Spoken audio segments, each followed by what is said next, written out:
a lot of people think that only prescription medications have side effects, and therefore anything that's available over the counter is perfectly safe. So I'm going to give you a little education about that today. Hey, I'm Dr. Patty Barch. I'm a traditional naturopath, founder and owner of Naturally Unbridled Wellness and naturallyunbridled.com, where we focus on wellness solutions, not disease management. This is Down the Ridge with Dr. Patty. This is not medical advice. It's for entertainment purposes only. Nothing I say is true. Don't listen to me.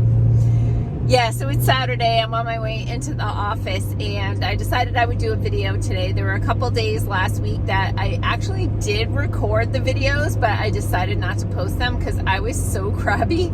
I was like, I just don't want to vent entirely at people for the whole time. So I explained to you on Friday what my bad week consisted of and how I'm reframing it to be an opportunity for growth and an even better outcome. So today I'm going to talk about over-the-counter medications, because there's a lot of things that I think people don't realize. They think that over-the-counter stuff is perfectly safe because you don't need a prescription to get it, so therefore it must be perfectly safe. So first of all, understand that any drug that is available over the counter was previously a prescription medication.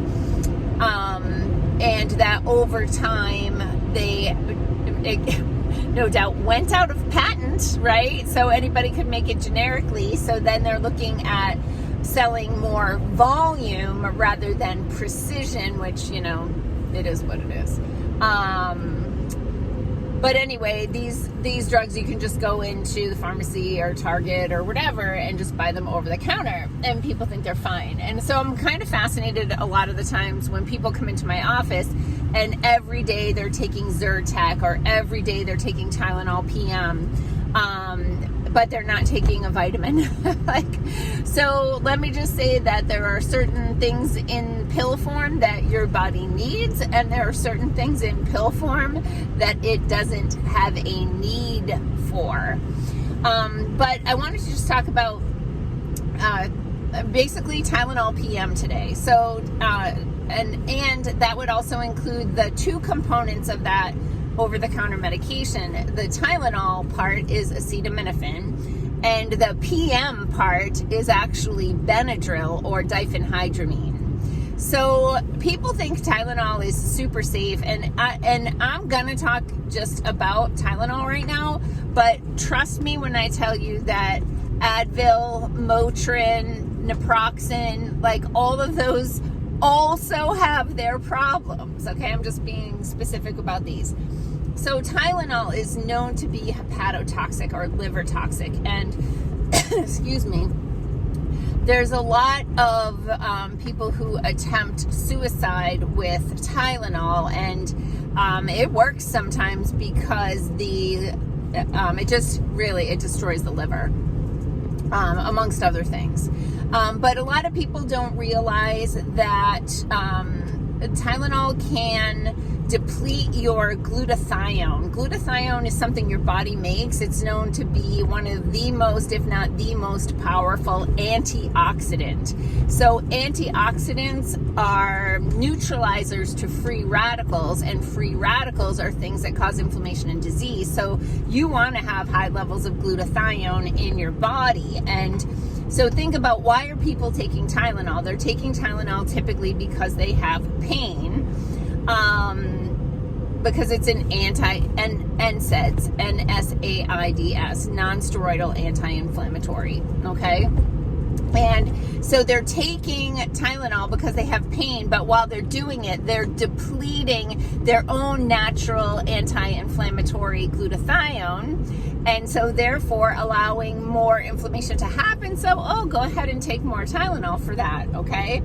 So, and there are a multitude of issues with Tylenol, be it acetaminophen, which is the drug name, Tylenol is the brand name, and there's plenty of other brand names on the market for the drug acetaminophen. So you can, like I always tell you, just go online and look up the side effects of that medication, and then you are making either informed consent by taking it or informed dissent by refusing it.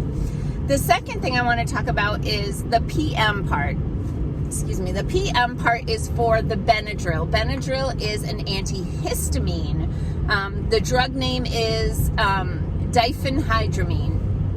And antihistamines work to shut down an inflammatory pathway in the body where histamines are involved, and histamines can cause things like itching and hives and runny nose. And so the antihistamine in the Tylenol PM, the Benadryl, can cause drowsiness, which is why a lot of people will take it at night to help them sleep. And these are the same people who will push back when you're like, maybe a little melatonin might be helpful, or maybe an herb like valerian, hops, skullcap, passion flower, right? Like there's all kinds of natural things, but just go ahead and take that diphenhydramine, right?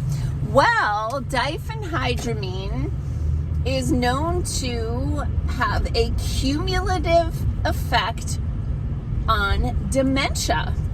So long term, all of the diphenhydramine that you take throughout your life has this cumulative effect. So the more you take, the worse your risk is to developing dementia.